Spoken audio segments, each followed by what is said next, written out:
Alors, bonjour à toutes et à tous, bienvenue sur la chaîne L'Apprenti Invest. Aujourd'hui, on va faire une vidéo particulière qui me tient particulièrement à cœur puisque c'est tout simplement grâce à ce genre de vidéo qui se démocratise de plus en plus que j'ai commencé à investir. Et notamment, il faut que je passe quand même une dédicace à l'une de mes chaînes préférées, c'est la chaîne Finari. D'ailleurs, vous allez voir que j'utilise leur application qui en sort une tous les dimanches. Donc voilà, le but c'est de vous présenter le patrimoine d'une vraie personne.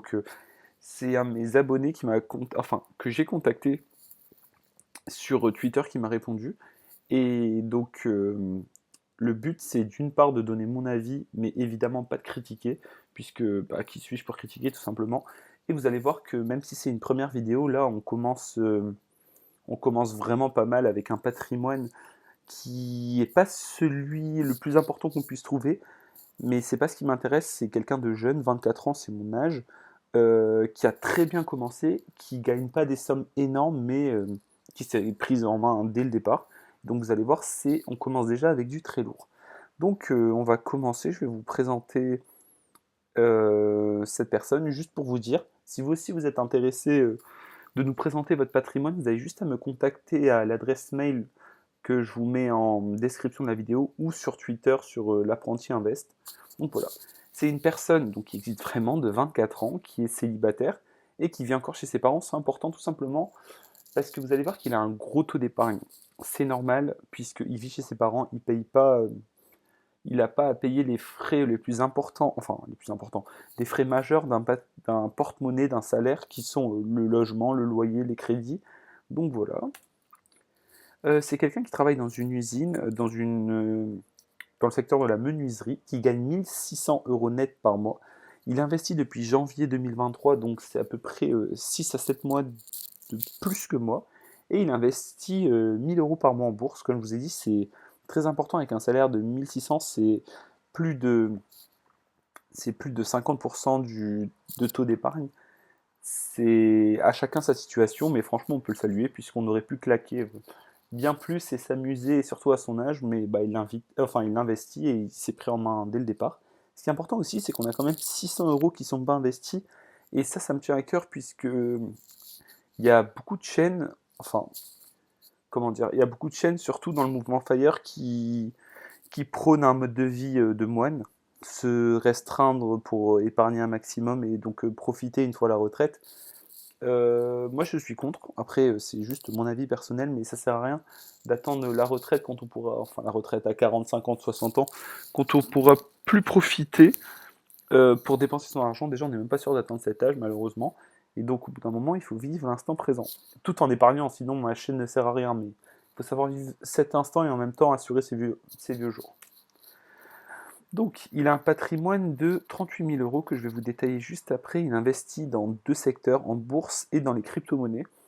Alors, je vous ai fait quelques citations du message qu'il m'a envoyé. Il a, Cette personne a 5 000 € net sur son CET qu'il a placé dans une intérim qui est rémunérée à 6%. Le CET, c'est une espèce d'enveloppe que vous pouvez mettre dans votre entreprise. Soit c'est des vacances que vous n'avez pas utilisées, soit ça peut être de l'argent, soit ça peut être d'autres avantages que vous placez souvent c'est dans une entreprise. Alors tout ça, je ne l'ai pas inventé. Moi, vu mon travail, j'y ai pas droit, mais je l'ai lu sur internet, il me dit que le sien est rémunéré à 6%, et donc il s'en sert d'épargne de précaution. C'est bien, il dépense pas beaucoup, il a à peu près 600 € de charge. On conseille de mettre entre 3 et 6 mois de côté. Ça dépend le profil. Lui, par exemple, je sais qu'il veut s'installer bientôt, avoir son propre chez soi, ça peut être important de mettre plus. Là, c'est pas déconnant d'avoir 5 000 € d'épargne de précaution. Peut-être que quand il aura un appartement ou quand il aura plus de charges, enfin plus de frais à sa charge, il voudra mettre un peu plus. Il a également 4 000 € dans une assurance vie, et là, ce message me fait un peu rire. Je rigole pas de lui évidemment, mais je rigole du banquier, puisque enfin ça arrive bien plus souvent qu'on le pense. Il a 4 000 € dans une assurance vie qu'il avait placée au tout début, puisqu'il n'y connaissait rien, moi non plus j'y connaissais rien. Et malheureusement, c'est son conseiller bancaire qui lui a conseillé. Je ne sais pas exactement, j'ai pas voulu rentrer dans les détails de ce sur quoi son banquier lui a fait investir, mais ce qu'on sait, c'est que c'est bourré de frais. Alors cette personne, dont je vous présente le patrimoine, vu ce sur quoi il a investi, ce que je vais vous montrer, maintenant il a de grosses connaissances et il investit très bien. Et donc en fait, malheureusement, c'est juste un banquier qui a profité de l'absence de connaissances de quelqu'un. Mais il s'en est rapidement rendu compte, puisqu'il l'a même pas mis sur Finari, parce qu'il ne sait pas trop ce qu'il va en faire, mais à mon avis, il va bientôt s'en débarrasser. Son patrimoine brut et net, c'est le même, puisqu'il n'a pas d'emprunt. Alors il a des objectifs, il en a deux. Des objectifs qui sont plutôt ambitieux, mais franchement sans ambition on fait rien. Il a un objectif d'atteindre un patrimoine de 700 000 euros pour être libre financièrement. Il veut l'atteindre dans 15 à 20 ans pour quitter le monde salarial. Et il a un autre objectif, d'ailleurs il y a un S en trop, mais bref, m'en tenez pas rigueur. C'est que dans un an, qu'il puisse vivre avec un complément de revenu de 300 à 500 euros pour pouvoir partir de chez ses parents et quitter son emploi et vivre de son business. Alors je ne sais pas ce que c'est son business, mais je lui cède d'atteindre ses objectifs et franchement il est bien parti. À la fin, j'hésite encore à vous faire une simulation de patrimoine comme c'est souvent fait, mais j'aime pas ça. Parce que tout simplement, avant même de faire la simulation, je sais qu'avec ces 1000 euros investis, si je les mets tout bêtement dans la simulation, il atteindra jamais dans 15 à 20 ans ces 700 000 euros. Mais déjà, il débute sa vie. Là, il investit 1000 euros par mois. Si ça se trouve, dans 5 à 10 ans, il va investir le double, le triple, le quadruple. Et donc, si je prends tout bêtement des chiffres, évidemment qu'il ne les atteindra pas. Mais ça ne veut rien dire. Il va évoluer dans sa vie, il va mettre en place des stratégies, donc il pourra clairement les atteindre s'il continue comme ça. Donc la simulation ne me paraît pas forcément ce qu'il y a de plus concret, mais je vais y réfléchir. Donc, la répartition de ses investissements, il a réparti son portefeuille à 60% dans la bourse et à 40% dans les crypto-monnaies. Pour la bourse, il investit les trois quarts dans son PEA avec juste un ETF, et ça j'adore, plus c'est simple, mieux c'est. Vous savez que moi je fais tout pareil dans un ETF S&P 500, il a choisi l'ETF de la BNP, et donc voilà, vous allez voir, je vais vous montrer juste après son compte Finari. Et 25% sur son compte titre, donc le PEA c'est l'enveloppe française qui est défiscalisée au bout de 5 ans, sans retrait, et qui permet d'investir que en Europe, et sauf avec des ETF synthétiques pour investir sur les États-Unis. Donc là, c'est les 500 plus grandes capitalisations américaines, et 25% de son compte titre. Sur un compte titre, là, on peut acheter des actions et des ETF de partout dans le monde, avec 15% alors, du total sur un ETF pays émergent, 5% sur un MSCI World Small Caps. Donc, tout ce qui est S&P 500, c'est les 500 plus grosses entreprises américaines. L'ETF MSCI World dont j'ai déjà parlé, c'est les, alors j'ai peur de dire des bêtises, mais des 3600 plus grosses entreprises mondiales, donc c'est des grosses capitalisations. Là, c'est un ETF qui se concentre sur les petites capitalisations. Je ne connais pas le cut-off, mais donc les entreprises qui sont là ne sont ni dans le S&P 500, ni dans l'ETF pays émergent, ni dans les ETF MSCI World. Donc c'est vraiment que les petites capitalisations. Et 5% sur un ETF hydrogène, donc c'est un ETF thématique sur l'hydrogène. Alors, on va en reparler. Il y aura quelques graphiques à vous montrer, mais moi je peux déjà vous spoil. Bah, je suis pas pour. Tout simplement parce que quand on a un ETF aussi focus, bah souvent ça marche pas trop bien, puisque quand le secteur bat un peu de l'aile, on est tout de suite très impacté. C'est un peu culotté de ma part parce que j'ai un S&P 500 en technologie de l'information, mais en soi, les technologies de l'information, c'est ce qui entoure notre quotidien, c'est quand même vachement large, avec l'intelligence artificielle, avec tout ce qui est numérique, tout ce qui est réseaux sociaux, etc. C'est quand même bien plus large que l'hydrogène qui est un secteur très focus. Mais bref, on va en reparler tout de suite. Donc pour les cryptos, il investit 50% dans le Bitcoin, ça c'est le plus important. Et ensuite, il investit dans trois autres classes d'actifs. Le Bitcoin, les crypto-monnaies, c'est pas mon dada. Moi, j'investis que dans le Bitcoin et dans l'Ethereum. Il a l'air beaucoup plus formé que moi, donc je vais pas m'amuser à critiquer ce que je ne connais pas. Et au contraire, à mon avis, s'il a des fortes convictions là-dessus, il faut qu'il continue. Moi, ce que j'aurais juste à dire, c'est... Alors, il est jeune, il a une très faible aversion au risque, il peut se permettre d'avoir du risque, mais j'aurais peut-être réparti différemment, puisque la bourse, c'est quelque chose qu'on connaît bien, un actif qui est plutôt sûr, même si les gens vont dire le contraire. Le S&P 500, c'est les 500 plus grandes capitalisations américaines.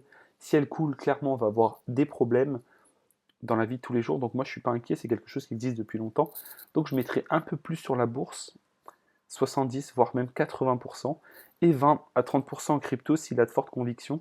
Mais je trouve que sa balance est très risquée et très lourde au niveau des cryptos. Est-ce que c'est mauvais? Non, chacun fait ses choix. Mais moi, c'est ce que j'aurais fait. Après, évidemment, il est jeune, il n'a pas d'enfant, il est célibataire, donc il peut se le permettre. Bref, on va parler plus concrètement et on va ouvrir son compte Finari, donc il m'a envoyé le lien. Si vous aussi, vous voulez que j'analyse votre patrimoine, comme je vous ai dit, vous m'envoyez un mail, soit vous générez un lien Finari. Envoyez-moi juste un mail si vous ne savez pas comment faire, je vous expliquerai comment. Et si vous n'utilisez pas Finari, envoyez-moi juste un mail et on se débrouillera. Donc là, il a quasiment 29 000 euros comme il nous a dit.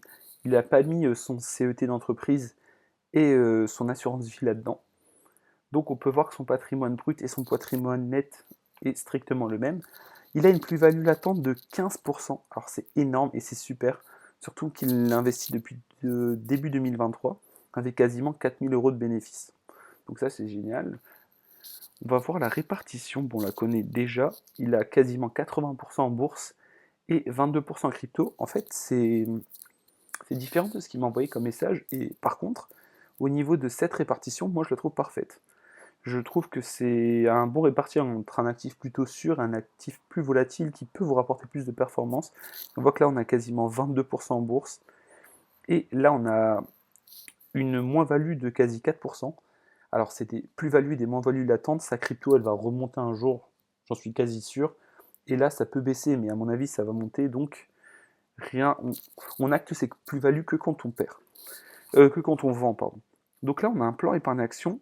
Je reconnais le logo de Bourse Direct, c'est là où j'investis. D'ailleurs, je vous mets un code de parrainage juste en bas. C'est vraiment le broker avec le moins de frais pour le PEA.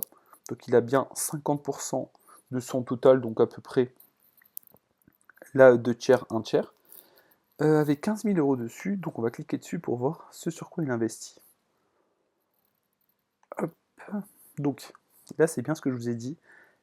Alors non, c'est pas la BNP, tout à l'heure je vous ai dit des bêtises, il investit sur le Lixor PEA S&P 500. Donc là, il en a 346 parts de cet ETF avec un prix de revient unitaire de 34%. On voit que le prix actuel est de 45%, donc il a quasiment pris 10 euros sur chacune des 346 parts. Et ça a une valeur de 15 000 euros. Donc là, on voit qu'il a une belle plus-value.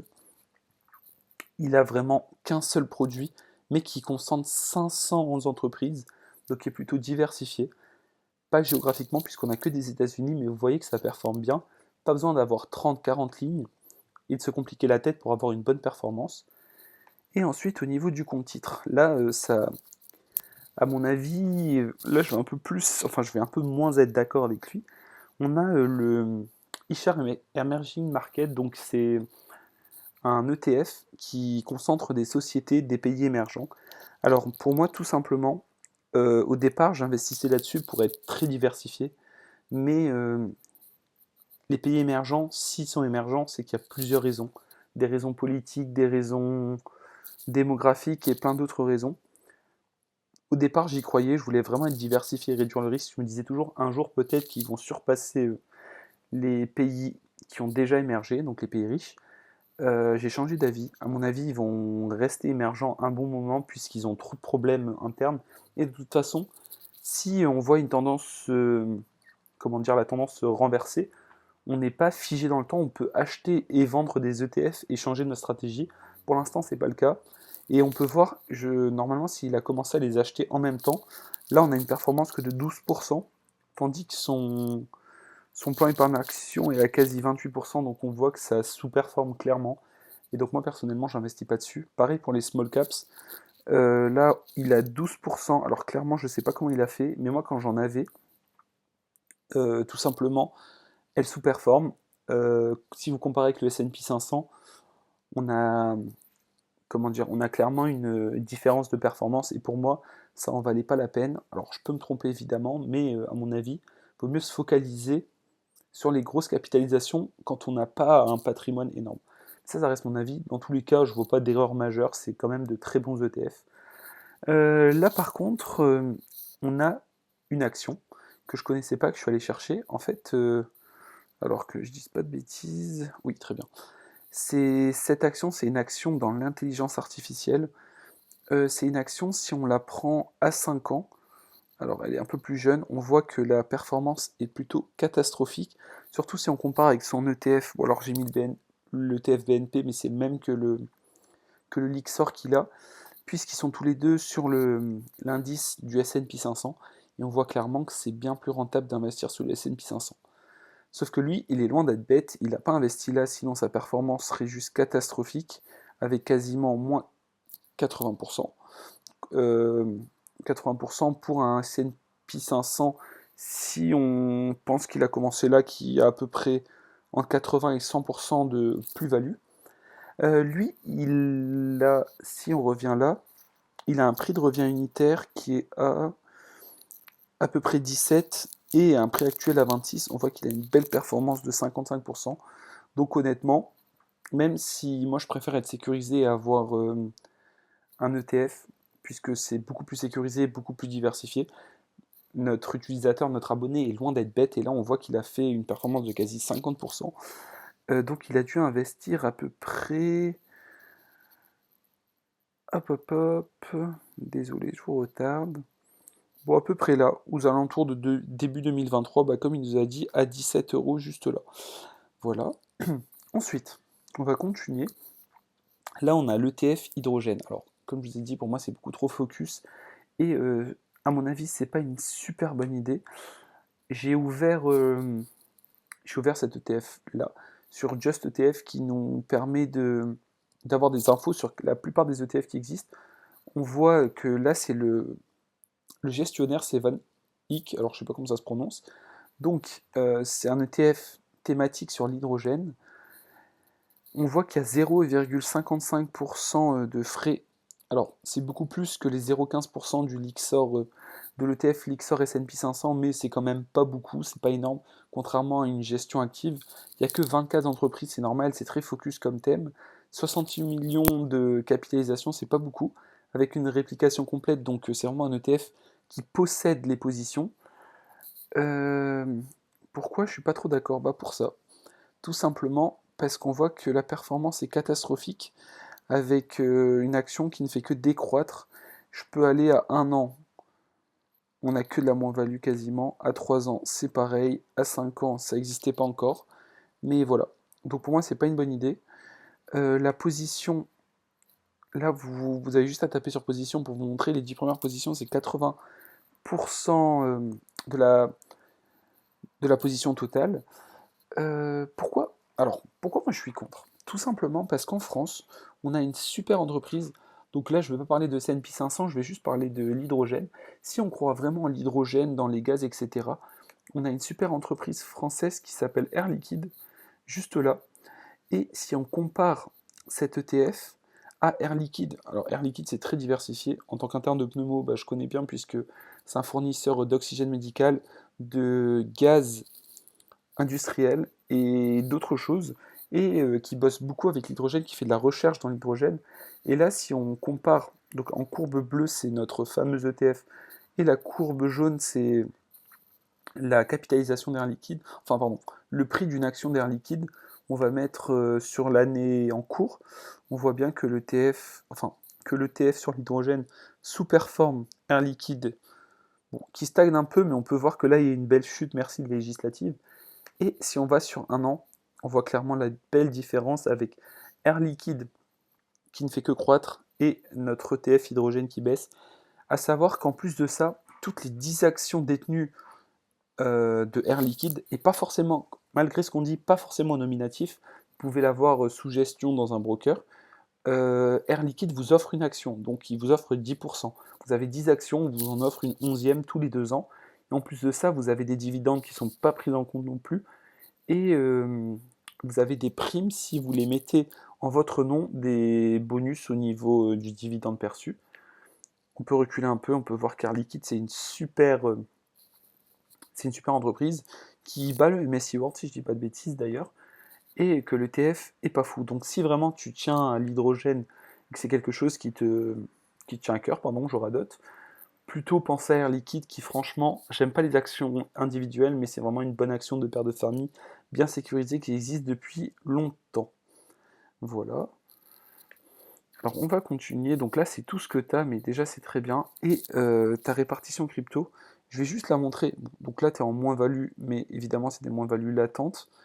Euh, Si on, pour les vrais convaincus de la crypto, le Bitcoin à 60 000 euros, alors plutôt à 56 000 le prix actuel, c'est qu'une infime partie de son futur prix pendant le prochain, pendant le prochain bull run. Donc voilà, si tu y crois vraiment et que tu ne vends pas, je suis sûr que cette moins-value latente, bah, c'est rien. C'est juste temporaire. Et donc je vais juste montrer aux gens les autres. Bon, alors Polygon je connais, mais t'en as pas vraiment. Je vais juste montrer ce que tu as d'autre. Je m'y connais pas, je vais pas en parler. Si tu as des convictions, continue. Et donc pour finir, je vais mettre le simulateur, même si j'avais pas très envie de le faire, avec 38 000 euros de patrimoine actuel. On va dire, là actuellement tu as 60% de bourse et 40% d'autres. Le souci c'est que je vais pas mettre ce que tu as. D'ailleurs, non, tu as 80% et 20%, même 78 et 22. Répartissement des investissements, on peut mettre 60% bourse et 40% autres, sauf qu'au niveau du rendement des autres avec la crypto, je ne sais pas quel rendement de mettre. Donc on va pas se fatiguer, on va tout mettre en rendement bourse. La bourse avec le S&P 500, c'est 10% de rendement annualisé. Pardon. Toi, tu avais un objectif entre 15 et 20 ans. Et donc, si on met 15 ans, on peut voir qu'au bout de 15 ans, si tu retires que 4% avec la règle des 4% de ton patrimoine, tu pourras retirer 1600 euros par mois, donc ton salaire, mais sans rien faire et sans que ton patrimoine ne soit consommé, et avec un capital total de 481 000 euros. Et si on prend la deuxième borne, donc tu peux aller jusqu'à 20 ans, là tu dépasses ton objectif avec 822 000 euros de capital et 2700 euros par mois de rente si tu vends 4% à chaque fois. Euh, Ce qui est important de dire, c'est que ça veut un peu rien dire parce que là j'ai mis 12 000 euros d'investissement annuel, c'est puisque tu investis 1000 euros par mois sur 12 mois, ça fait 12 000. Mais si ça se trouve, tu, tu gagneras plus, tu investiras plus et ça changera tout. Et si je en passe, si je modifie et que cette fois-ci tu investis 20 000 euros par mois, par an, pardon, ce qui est tout à fait possible, là tu vois que c'est vraiment exponentiel et tu gagneras beaucoup plus avec une rente énorme. Et donc la simulation, il ne faut pas trop la prendre en compte. Si ça se trouve dans 15 ans, tu auras tes 700 000 euros de patrimoine. Voilà, merci à tous d'avoir écouté la vidéo. Si vous voulez, si vous cherchez un broker, je vous mets mes codes parrainage pour profiter d'une part sur Trade Republic que notre abonné utilise de 30 euros offerts dès l'inscription et dès 50 euros investis. Et pour le PEA de Bourse Direct, vous avez 50 euros offerts si je ne dis pas de bêtises une fois que vous avez commencé à investir. Bon, ça met un peu de temps à arriver. Et voilà, n'hésitez pas à vous abonner, partager la vidéo si elle vous a plu. Et si vous aussi vous voulez nous présenter votre patrimoine, vous avez juste à m'envoyer un mail comme je vous l'ai dit. Le mail est en description. Bonne soirée à tous.